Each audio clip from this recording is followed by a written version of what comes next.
बच्चों नमस्ते, सबका एएससी स्टार्टर में बहुत बहुत स्वागत है। आज मैं आपको बिजनेस की जो पहली यूनिट है 12th क्लास की वो करवाने जा रहा हूँ। ध्यान से समझना और आपको इस तरीके से समझाऊंगा, जब आप इसको पूरा पढ़ोगे तो आपको बहुत अच्छे से क्लियर हो जाएगा, ठीक है। और आप एक बार दोबारा से देखोगे तो आपको एक बार तरह से लर्निंग हो जाएगा, ठीक है। सबसे पहले जो चैप्टर का नाम है वो हम आपको बताते हैं, वो है nature and significance of management. Nature का मतलब होता है कि उसकी प्रकृति कैसी है, मतलब वो आर्ट्स है, साइंस है, प्रोफेशन है, वो किस प्रकार का है मैनेजमेंट, ठीक है। और सिग्निफिकेंस में ये है कि उसकी इंपॉर्टेंस क्या है, वो किस तरह से हमारे फायदे में आता है, ठीक है। और मैनेजमेंट का मतलब ये होता है बच्चों कि मैनेजमेंट एक ना प्रोसेस है। प्रोसेस मतलब एक प्रक्रिया है, मतलब ये नहीं है कि अभी हुआ चलो काम खत्म, नहीं। इसके लिए पूरा प्रोसेस से गुजरना पड़ता है। जैसे अगर आपको चाय बनानी है तो आपको एक प्रोसेस से गुजरना पड़ता है, ठीक है। एकदम नहीं बन जाती, ठीक है, आपको स्टेप बाय स्टेप चलना पड़ता है। इसी प्रकार मैनेजमेंट में भी एक प्रोसेस है। सबसे पहले प्रोसेस में आपको प्लानिंग करनी पड़ती है, ठीक है। प्लानिंग करने के बाद आपको ऑर्गेनाइजिंग करनी पड़ेगी। जिस प्रकार की प्लानिंग करो उस प्रकार से आपको ऑर्गेनाइज करना पड़ेगा, उस प्रकार से आपको वहाँ का संगठन बनाना पड़ेगा, ठीक है। उसके जब आप ऑर्गेनाइज कर लोगे तो उसके बाद आपको उसके अंदर जो है पर्सन को भरना पड़ेगा, ठीक है। मतलब स्टाफिंग करनी पड़ेगी। क्या करनी पड़ेगी? स्टाफिंग। जब आप स्टाफिंग कर दोगे तो आप स्टाफिंग करने तो कुछ नहीं होगा, आपको बताना भी पड़ेगा उनको क्या करना है, ठीक है, क्या काम करना है। तो आपको ड्रैग करना पड़ेगा। क्या करना पड़ेगा? ड्रैग। जब आप उनको ड्रैग करोगे तो उसके बाद आपको चेक भी तो करोगे कि उनका काम सही हो रहा नहीं हो रहा, तो उसे बोलेंगे कंट्रोलिंग, ठीक है। तो इस तरीके से मैनेजमेंट जो है ना उसके अंदर 5 स्टेप है और ये पूरा प्रोसेस है। अब हम ये कर क्यों रहे हैं, मैनेजमेंट कर क्यों रहे हैं? ताकि एफिशिएंसी को, ताकि जो हमारा जो वर्क है ना वो एफिशिएंटली काम हो सके। क्या हो सके? एफिशिएंटली और इफेक्टिव तरीके से हो सके। तो इस तरीके से मैनेजमेंट का मीनिंग अगर कोई बताएगा तो क्या बताएगा? वो ये बताएगा कि मैनेजमेंट जो है वो एक प्रोसेस है जिसके अंदर जो है वो अनेक प्रकार के फंक्शन किए जाते हैं, जैसे planning, organizing, staffing, directing and controlling. किस लिए किए जा रहे हैं? टू डायरेक्ट और to get the work done in efficient और इफेक्टिव मैनर। समझ में आ गया? एक तरह से मैं दोबारा से बोल देता हूँ इंग्लिश में। It is refer to the process of conducting a set of functions such as planning, organizing, staffing, directing and controlling to get the work done in the efficient and effective manner। समझ में आ गया? अब आपसे ये पूछा जाता है, different बहुत बार एग्जाम में आता है कि ये एफिशिएंट और ये इफेक्टिव क्या है। देखो बच्चों, एफिशिएंट और इफेक्टिव बहुत इंपॉर्टेंट क्वेश्चन है, ध्यान समझना। ये इस तरीके से पूछेगा, what is the difference between effectiveness and efficiency. देखो इफेक्टिवनेस में टी आ रहा है, क्या आ रहा है? टी। तो उससे आप लर्न कर लो थोड़ा माइंड में, क्योंकि अगर हम किसी से ना एसोसिएट कर देते हैं तो वो हमें जल्दी समझ में आ जाता है। टी मतलब टाइम से याद रख लो कि इसके अंदर जो जॉब है ना, जो काम है ना, वो टाइम पर होना चाहिए, चाहे जितनी मर्जी कोस्ट लग जाए। तो समझ में आ गया? अगर आपसे पूछे इफेक्टिवनेस में क्या है तो बोलना इसमें टाइम मैटर करता है। क्या मैटर करता है? टाइम। और अगर एफिशिएंसी की बात करें तो एफिशिएंसी के अंदर बच्चों आप बताओगे इसमें कोस्ट इफेक्टिव होते हैं, टाइम को नहीं देखा जाता, इसमें कोस्ट को देखा जाता है। तो अगर आपसे मीनिंग पूछेगा तो आप ये लिख देना, इफेक्टिवनेस में it refers to completing the job on time no matter what the cost would be. समझे मेरी बात? उसके एफिशिएंसी में अगर पूछेगा, it refer to completing the job in the cost effective manner, in the cost effective manner, मतलब लागत के ऊपर ध्यान में रखा जाएगा। और ऑब्जेक्टिव क्या है? तो आप उसमें बोल दोगे इसमें जो है रिजल्ट जो है वो टाइम पर मिलना चाहिए, ये ऑब्जेक्टिव है, जबकि उसमें कॉस्ट बेनिफिट जो है वो मिलना चाहिए, ठीक है।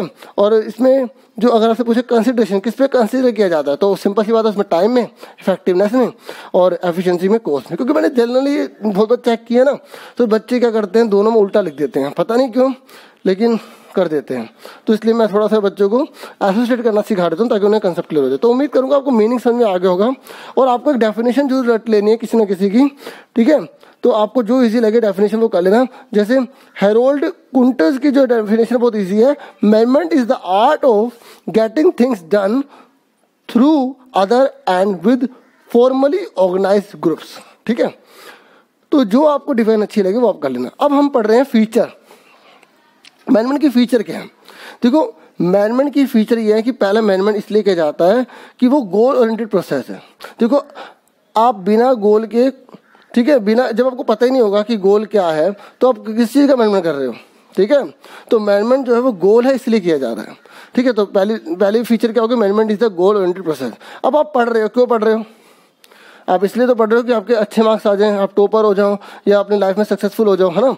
तो आपका कोई गोल है, तो उस गोल को पाने के लिए आपको मैनेजमेंट कर रहे हो कि भाई टाइम पर पढ़ रहा हूँ, टाइम पर खा रहा हूँ, ठीक है, और ये भी तैयारी करनी, वो भी तैयारी करनी है। और अगर आप बिल्कुल कोई तैयारी नहीं कर रहे, कोई प्रिपरेशन नहीं कर रहे, कोई मैनेजमेंट नहीं बना रहे, तो आपका गोल भी अचीव नहीं हो सकता। तो मैनेजमेंट की पहली फीचर क्या हुई, management is A goal oriented process, ठीक है। उसके बाद दूसरी फीचर सुनो, मैनेजमेंट इज ऑल परवेसिव। कहने का मतलब ये है कि मैनेजमेंट जो है वो खाली बिजनेस में नहीं, हर जगह चाहिए। आप एजुकेशन में ले लो, प्ले में ले लो, हर जगह मैनेजमेंट चाहिए।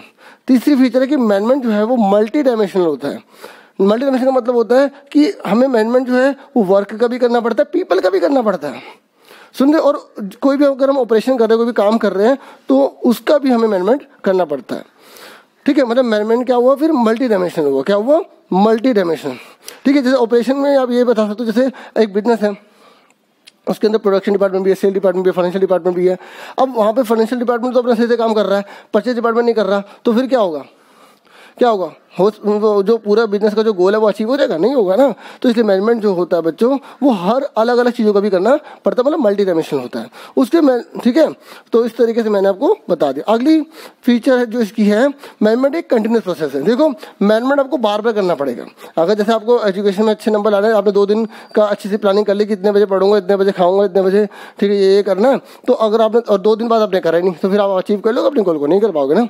तो मैनेजमेंट एक कंटिन्यूस है, आपको बार बार करना पड़ेगा। ऐसे बिजनेस में भी करना पड़ता है मैनेजमेंट जो है ना। एक और बात, सबसे मोस्ट इम्पोर्टेंट की फीचर है, ग्रुप एक्टिविटी है।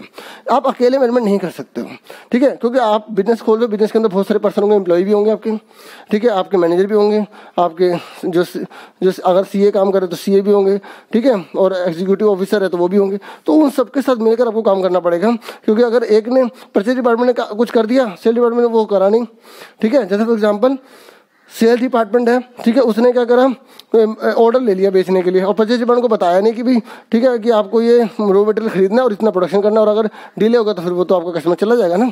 तो ये ग्रुप एक्टिविटी है। क्या है, ग्रुप एक्टिविटी, ठीक है। और मैनेजमेंट एक डायनेमिक फंक्शन है। डायनेमिक का मतलब होता है कि ये मत सोचना कि मैनेजमेंट आपने एक बार कर दिया, एक बार रूल बना दिया, चलो भाई हर बार उसको फॉलो कर लोगे, नहीं।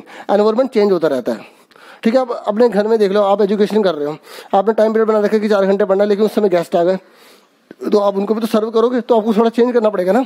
इसी तरीके से एनवायरनमेंट, बिजनेस के अंदर भी हमें मैनेजमेंट जो है वो डायनेमिक नेचर का होता है बच्चों। एनवायरनमेंट चेंज होता रहता है, उसके हिसाब से चलना पड़ता है। जैसे फॉर एग्जांपल इंडिया के अंदर जीएसटी आ गया, तो अगर जो बहुत सारी कंपनी अगर उसको अपने आप से चेंज नहीं करेगी तो वो पीछे रह जाएंगी, उन्हें थ्रेट का सामना करना पड़ेगा, है ना। इसलिए मैनेजमेंट जो है वो क्या होता है, डायनेमिक फंक्शन होता है, ठीक है। और वैसे एग्जाम में इतने ज़्यादा पॉइंट तो आएंगे नहीं, 6 याद कर लो, ठीक है, जितने बहुत है। अब आ जाओ ऑब्जेक्टिव ऑफ मैनेजमेंट। मैनेजमेंट का ऑब्जेक्टिव क्या है, देखो मैनेजमेंट के ऑब्जेक्टिव को ब्रॉड कैटेगरी 3 में डिवाइड किया गया है। एक तो ऑर्गेनाइजेशनल ऑब्जेक्टिव, दूसरा सोशल ऑब्जेक्टिव, और तीसरा है पर्सनल ऑब्जेक्टिव। ऑर्गेनाइजेशन के ऑब्जेक्टिव का मतलब होता है कि एक तो बिजनेस को अपने आप को जीवित रखना है, पहला सर्वाइवल का, दूसरा है प्रॉफिट का, तीसरा है ग्रोथ का, ठीक है। देखो बिजनेस हम क्यों चला रहे हैं, अगर हम उसे इतना कमा नहीं पा रहे कि हम उसको जीवित रखें, एम्प्लॉयज़ की खर्चा नहीं निकाल पा रहे, तो बिजनेस किस लिए चलाएंगे। इसलिए मैंने सबसे बड़ा ऑर्गेनाइजेशन मतलब जो हमने संगठन बनाया है उसका ऑब्जेक्टिव क्या है, सर्वाइवल। क्या है, सर्वाइवल। दूसरा है प्रॉफिट अर्निंग करना, क्योंकि जितने भी सारे बिजनेस खोले जाते हैं वो प्रॉफिट अर्निंग के लिए खोले जाते हैं। तीसरा ग्रोथ। ग्रोथ का मतलब होता है आज हम 4 करोड़ का टर्नओवर है, फिर हमारे आगे टर्नओवर बढ़े 5, 6, 7 ऐसे, है ना। उसके बाद दूसरा ऑब्जेक्टिव आ जाता है सोशल ऑब्जेक्टिव। देखो सोशल ऑब्जेक्टिव हमारा किसके प्रति है, एक तो हमारे एम्प्लॉयज़ के प्रति है कि हमें जो एम्प्लॉयज़ हैं उनको अपॉर्चुनिटीज़ दें, ठीक है, उनको अपॉर्चुनिटीज़ दें कि उनको नौकरी मिले, और ठीक है आगे या ऊपर पोस्ट उनकी बढ़े, या नए नए जो लोग हैं जो समाज में रह रहे हैं उनको नौकरी मिले। ये समाज के प्रति हमारा ऑब्जेक्टिव होता है। एक हमारा दूसरा ऑब्जेक्टिव एनवायरनमेंट के प्रति कि हमारा एनवायरनमेंट जो है वो गंदा हो रहा है, तो उसको हमारी रिस्पॉन्सिबिलिटी भी है, ठीक है, कि वो साफ़ सुथरा रहे। तीसरा ऑब्जेक्टिव ये है कि सोशल में कि हमें जो प्रोडक्ट हम सप्लाई कर रहे हैं ना उसके स्टैंडर्ड अच्छा होना चाहिए, उसको और इम्प्रूव करें, समझ में आ गया। उसके बाद तीसरा है पर्सनल ऑब्जेक्टिव। तीसरा कौन सा है, पर्सनल मतलब होता है जो हमारा खुद से रिलेटेड है, जो हमने बिजनेस खोला, जो एम्प्लॉई है हमारे, जो हमें ओनर जो है उसके खुद से, वो क्या चाहता है, वो चाहता है कि उसकी फाइनेंशियल नीड पूरी हो, उसको सैलरी मिले, उसको पर्क्स मिले जो एम्प्लॉई है हमारे, ठीक है, और उसकी सोशल नीड्स हो, ठीक है, मतलब समाज में उसके साथ सेम बर्ताव हो। जैसे अब एम्प्लॉय फैक्ट्री के अंदर काम कर रहा है, हम उसके साथ भेदभाव कर रहे हैं तो वो गलत है, ठीक है। तो हायर लेवल नीड्स, और तीसरा है हायर लेवल नीड्स की जो उसकी जो उच्च आकांक्षाएं हैं वो भी पूरी हो, ये भी एक बिजनेस के द्वारा वो चाहता है, एक पर्सनल नीड के अंदर आता है। तो मैंने आपको ऑब्जेक्टिव 3 बताए, पहला ऑर्गेनाइजेशन, ऑर्गेनाइजेशन के 3 अंदर होते हैं, सर्वाइवल, प्रॉफिट, ग्रोथ। सोशल के अंदर आते हैं नौकरी प्रदान करना, एम्प्लॉयमेंट, एनवायरनमेंट के प्रति, ठीक है। और उसके बाद है स्टैंडर्ड ऑफ लिविंग लोगों को बढ़ाना। फिर पर्सनल में मैंने आपको बताया फाइनेंशियल, सोशल और हायर लेवल ऑफ नीड्स, ठीक है। अब मैनेजमेंट के इम्पोर्टेंस क्या है, आखिर मैनेजमेंट हमारे लिए क्यों इम्पोर्टेंट है, ठीक है। मैनेजमेंट जो है वो हमारे लिए क्यों इम्पोर्टेंट, पहला गोल को प्राप्त करने के, मैनेजमेंट क्यों कर रहे हैं, गोल। अब आप सिंसियर तरीके से क्यों पढ़ रहे हो, आपका गोल है तभी तो पढ़ रहे हो, ठीक है। जैसे किसी का सिर्फ पास होना हो सकता है, किसी का अच्छा हो सकता है अच्छी ग्रेड लाना, किसी को तो 100% नंबर लाना। अब वो गोल आपके ऊपर है आपकी कितनी एफिशिएंसी है। तो मैनेजमेंट में एक और हो गया, मैनेजमेंट इसलिए भी होता है आप अपनी एफिशिएंसी को इंक्रीज भी कर सकते हो। जैसे आपने पहले टारगेट रखा है मैं 2 घंटे पढ़ूंगा, फिर आपने 2 घंटे से फिर से 3 घंटे करा। ऐसे ही बिजनेस के अंदर भी हम एफिशिएंसी को बढ़ाते हैं, ठीक है, ताकि हम अपने रिसोर्स को अच्छे से अच्छे यूज़ कर पाए, मटेरियल और मनी का वेस्टेज ना हो, ठीक है। मैनेजमेंट इसलिए भी किया जाता है। अगर मैनेजमेंट नहीं करेंगे तो बहुत सारा रिसोर्स वेस्ट हो सकता है, फिर कंपनी को तो नुकसान है, क्योंकि अगर वेस्ट नहीं करेगा तो वो अपने उसको जो प्रोडक्ट बनाएगा वो उससे सस्ता दे सकता है, पब्लिक को भी बेनिफिट होगा। तो मैनेजमेंट की फायदा है कि मैंने आपको पहला नंबर क्या बताया कि वो ग्रुप जो होता है, ठीक है, जो उसके गोल है हमारे बिजनेस का वो पूरा हो सकता है, एफिशिएंसी को इंक्रीज करता है। तीसरा ये है कि मैनेजमेंट जो है ना वो बहुत हेल्पफुल होता है जब हमारा एनवायरनमेंट जो है वो चेंज होता रहता है उसको टैकल करने के लिए, ठीक है। अगर आपको सारी एनवायरनमेंट की नॉलेज हो जाती है और अगर आप नया एनवायरनमेंट पाते हो, जैसे अचानक कुछ सिचुएशन चेंज आती है उसको सर्च करते हो मैनेजमेंट के थ्रू, तो आप उससे बाहर निकल सकते हो। जैसे जीएसटी आया तो आपने कहा अरे ये प्रॉब्लम आ रही है, हमें इसको दूर करना पड़ेगा, और अगर आप हार मान के बैठ गए और आपने उसके लिए मैनेजमेंट कुछ करा ही नहीं तो आप प्रॉब्लम को फेस करोगे, ठीक है। और चौथी विशेषता सबसे बड़ी है मैनेजमेंट अगर आप अच्छे से करते हो तो आप सोशल नीड्स को भी लोगों की पूरी कर सकते हो, ये बहुत बेनिफिट है, ठीक है। तो आप ये बोलोगे management help in the development of society, ठीक है, ये social needs of society, fulfil the social need of society, ठीक है। अब मैं आगे आपको बताता हूँ।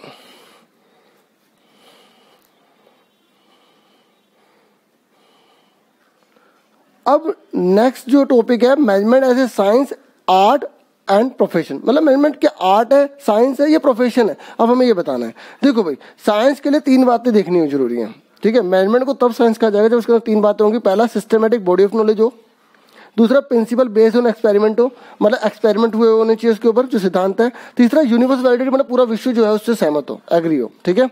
तो आओ चेक करते हैं। तो आपसे एग्जाम में पूछा जाएगा कि is management is a science, is management a science, तो आप ये बोलोगे कि we can decide on the basis of following 3 things, हम इन 3 चीज़ों पर डिसाइड कर सकते हैं कि वो साइंस है या नहीं है।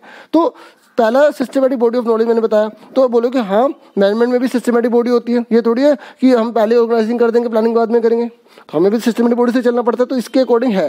दूसरा है कि प्रिंसिपल बेस्ड ऑन एक्सपेरिमेंट, ये बोलोगे कि देखो साइंस के लिए प्रिंसिपल होते हैं, उसके ऊपर एक्सपेरिमेंट किए जाते हैं और तब जाके साइंस में वो जो फॉर्मूला है और वो जो नई चीज़ है वो डिस्कवर होती है। इस प्रकार से जो मैनेजमेंट है उसके अंदर भी बहुत सारे प्रिंसिपल होते हैं, तो तब जाके वो चीज़ डेवलप होती है, ठीक है, जैसे अपने फ्यूल के पढ़े होंगे, है ना।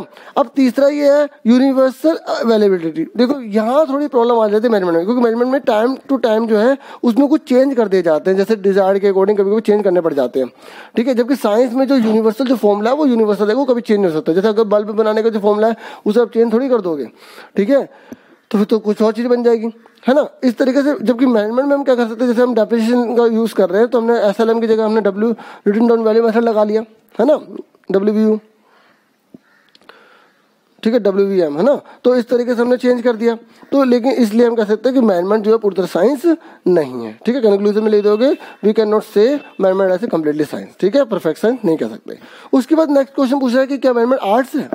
तो आर्ट्स के लिए भी 3 बातों को देखा जाएगा कि पहला कि थियोरेटिकल नॉलेज होनी चाहिए, दूसरा पर्सनल एप्लीकेशन, और तीसरा क्या based on practice and creativity, ठीक है। देखो भाई, अब मैनेजमेंट इस बात में आर्ट्स है, क्यों, क्योंकि देखो उसके लिए थियोरेटिकल नॉलेज है, ठीक है, उसके लिए थियोरेटिकल नॉलेज होती है, लिटरेचर बहुत ज़्यादा मैनेजमेंट का पढ़ा हुआ है, इतने सारे राइटर्स ने लिखा हुआ है इसके बारे में, बहुत ज़्यादा रिसर्च हुई है, तो इस तरीके से हम कह सकते हैं कि हाँ भाई ये थियोरेटिकल नॉलेज के हिसाब से आर्ट है। दूसरा पर्सनल एप्लीकेशन, पर्सनल का मतलब होता है कि व्यक्ति अपने माइंड से कुछ उसके अंदर चेंज कर सके, उसके अंदर कुछ चीज़ें अप्लाई कर सके। तो इस बात को भी देखा जाए तो हमारे अकाउंट्स के अंदर भी बहुत सारी जो चीज़ें हैं वो अप्लाई की जाती है, अपने तरीके से लिखे जाते हैं, और राइटर्स के अलग अलग व्यूज़ भी हमने देखे हैं, है ना। जैसे रिटर्न ऑन वैल्यू मेथड ही देख लो, है ना, तो अलग अलग राइटर जो उसको फील करते हैं वो उसको अप्लाई कर देते हैं, है ना। उसके बाद तीसरा है कि based on practice and creativity. देखो मैनेजमेंट भी प्रैक्टिस और क्रिएटिविटी पे, जितना ज़्यादा आपको एक्सपीरियंस होगा उतना ज़्यादा आप अच्छे निर्णय लेने में ज़्यादा हेल्पफुल हो सकता है आपको, है ना। तो इस तरीके से जैसे एक कलाकार होता है, वो जितनी ज़्यादा प्रैक्टिस करे उसमें और ज़्यादा निखारो, ज़्यादा क्रिएटिविटी दिखा सकता है ना, ऐसे मैनेजमेंट के अंदर भी यही है। तो इस तरीके से हम टोटल मिला के कह सकते हैं कि मैनेजमेंट एक आर्ट है, ठीक है। उसके हमसे पूछा जा रहा है कि क्या मैनेजमेंट एक प्रोफेशन है। देखो भाई, प्रोफेशन के लिए जो है 5 बातें होनी जरूरी होती हैं। पहला ये है कि well defined body of knowledge होनी चाहिए, मतलब एक पूरा तरीके से सिस्टमेटिक तरीके से पूरी नॉलेज होनी चाहिए, तो मैनेजमेंट के अंदर भी नॉलेज होती है। दूसरा है कि इसके अंदर रेस्ट्रिक्टेड एंट्री। भाई देखो, प्रोफेशन जो होती है ना, रेस्ट्रिक्टेड एंट्री होती है, कोई आसानी से जा नहीं सकता। फॉर एग्जांपल, अब आपने पढ़ाई कॉमर्स की और घर जाके आपने दुकान खोली और वहाँ पे जाके डॉक्टर बन गए, बाहर बोर्ड लगा दे बिना डिग्री के, ठीक है, तो आप बन सकते हो नहीं ना, रेस्ट्रिक्टेड एंट्री है। सुन रहे, इस बात का ध्यान रखना पड़ेगा। तो इसका मतलब इस हिसाब से तो मैनेजमेंट जो है वो मैनेजमेंट में तो कोई भी मैनेजमेंट का काम कर सकता है, उसके लिए किसी प्रकार की कोई रेस्ट्रिक्टेड एंट्री तो है नहीं, खुला हुआ ओपन है। एक डॉक्टर भी बन सकता है, मैनेजमेंट का काम कर सकता है ना। इस तरह के प्रोफेशनल एसोसिएशन, देखो मैनेजमेंट के अंदर प्रोफेशनल एसोसिएशन होते भी हैं और कई बार नहीं भी होते, कोई बिना उसके भी आप आराम से अचीव कर लेते हो, ठीक है। इसलिए हम इसको कह सकते हैं कि प्रोफेशन ये पूरी तरह नहीं है मैनेजमेंट, है ना। उसके बाद क्या है, सर्विस मोटिव। मैनेजमेंट का जो मुख्य उद्देश्य क्या है, मेन तो प्रॉफिट नहीं करना ना, क्योंकि जो प्रोफेशन अगर हम कोई भी खोले, डॉक्टर है, लॉयर है, ठीक है, और जितने भी टीचर्स हैं, इन सब का मेन मोटिव क्या है, सर्विस देना है ना, ठीक है। लेकिन जो बिजनेस होता है उसका मोटिव क्या होता है, प्रॉफिट अर्न करना। तो इस तरीके से हम कह सकते हैं कि पूरी तरह प्रोफेशन नहीं है, ठीक है।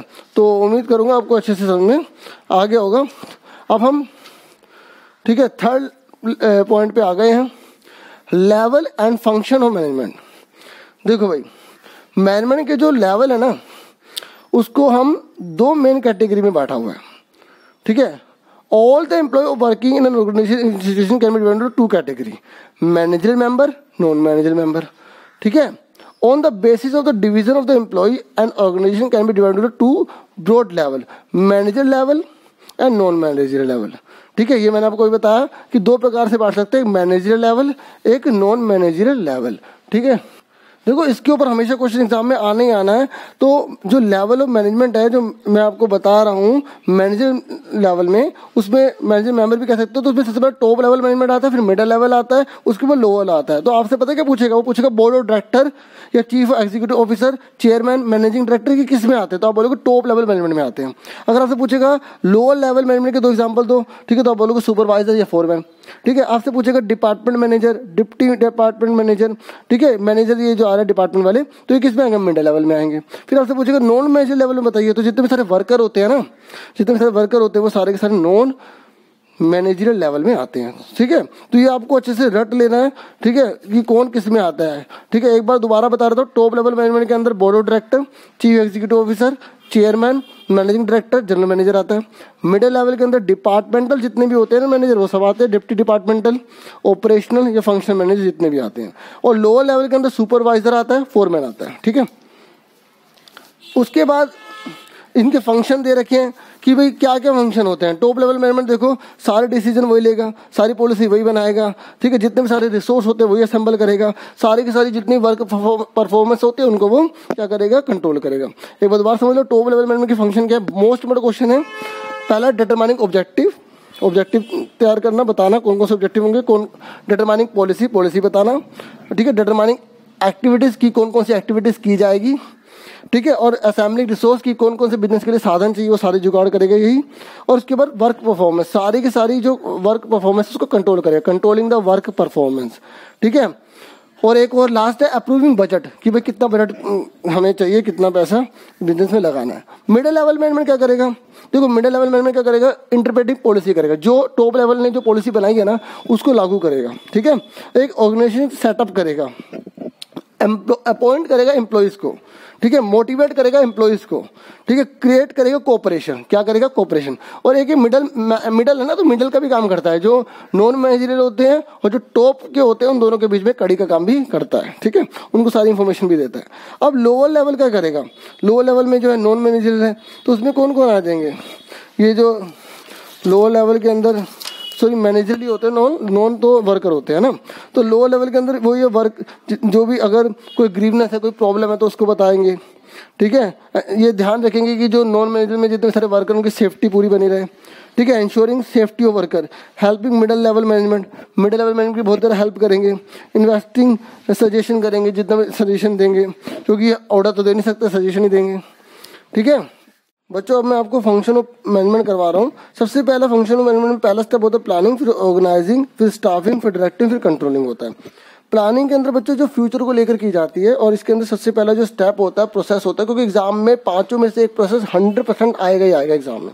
ठीक है, तो इस चैप्टर में तो सिर्फ समरी, हम इस चैप्टर के बारे में पूरा एक्सप्लेनेशन पूरा पढ़ेंगे। एक चैप्टर जब हम करेंगे तो अभी सारी समरी इसकी सुन लो, ताकि आपको अच्छे से क्लियर हो जाए, आगे के चैप्टर आप इजीली कर लो। ठीक है, प्लानिंग के अंदर सबसे पहले बच्चों ऑब्जेक्टिव तय किया जाता है। ऑब्जेक्टिव तय कर ले, जैसे मैंने तय कर लिया कि मुझे बिस्कुट की फैक्ट्री खोलनी है।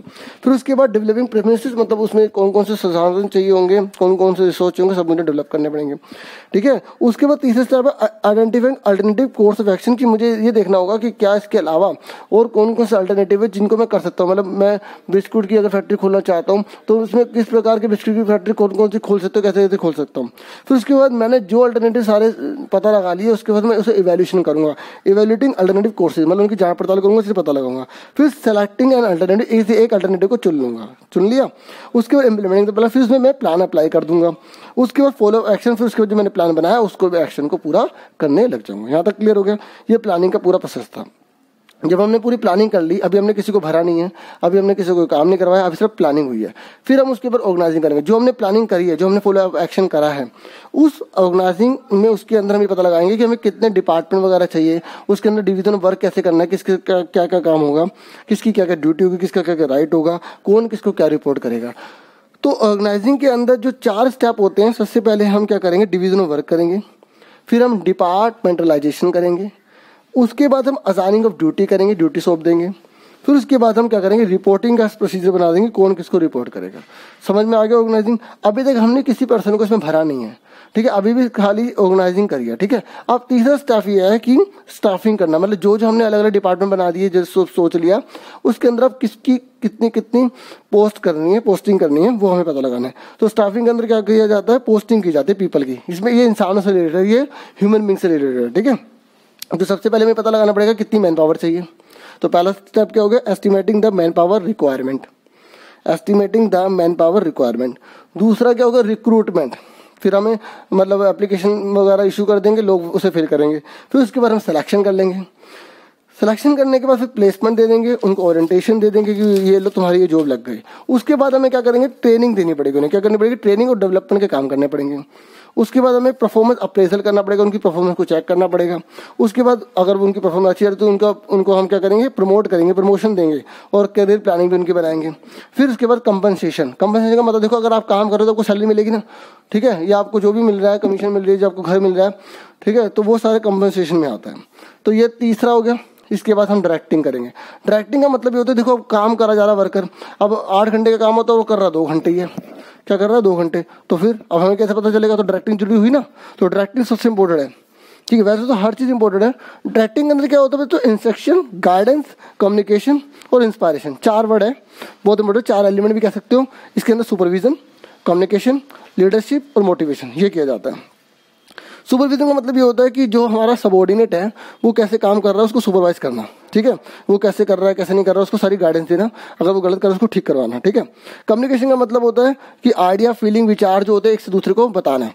ठीक है, कम्युनिकेशन बहुत जरूरी है। जैसे टॉप लेवल जो मैंने अभी आपको बताया, वो उसको बताना भी ये कमियां आ रही हैं, टॉप लेवल ने अपनी पॉलिसी जारी करी, इस तरीके से वो कम्युनिकेशन कर रहे हैं। तीसरा लीडरशिप, लीडरशिप का मतलब होता है कि किससे कैसे काम करवाना, ये तो लीडर होना भी बहुत बढ़िया जरूरी होता है और सही होना चाहिए लीडर।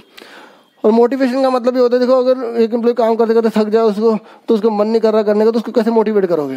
जैसे मोटिवेट के 2 तरीके होते हैं मोटिवेशन के, मॉनिटरी, एक नॉन मॉनिटरी। मॉनिटरी मतलब होता है पैसे से रिलेटेड, नॉन मॉनिटरी मतलब होता है जिसमें पैसा नहीं होता। जैसे फॉर एग्जाम्पल आपने उसको रिस्पेक्ट ज़्यादा बढ़ा दी उसकी, ठीक है, उसको ऑफिस थोड़ा चेंज कर दिया आपने, ठीक है, और इस तरीके से उसको हमने प्रमोशन कर दिया, तो वो मोटिवेशन में सारे आते हैं, मॉनिटरी और नॉन मॉनिटरी। मॉनिटरी मतलब पैसे से रिलेटेड, नॉन मॉनिटरी मतलब जो पैसे नहीं होते, रिस्पेक्ट वगैरह से रिलेटेड होती है।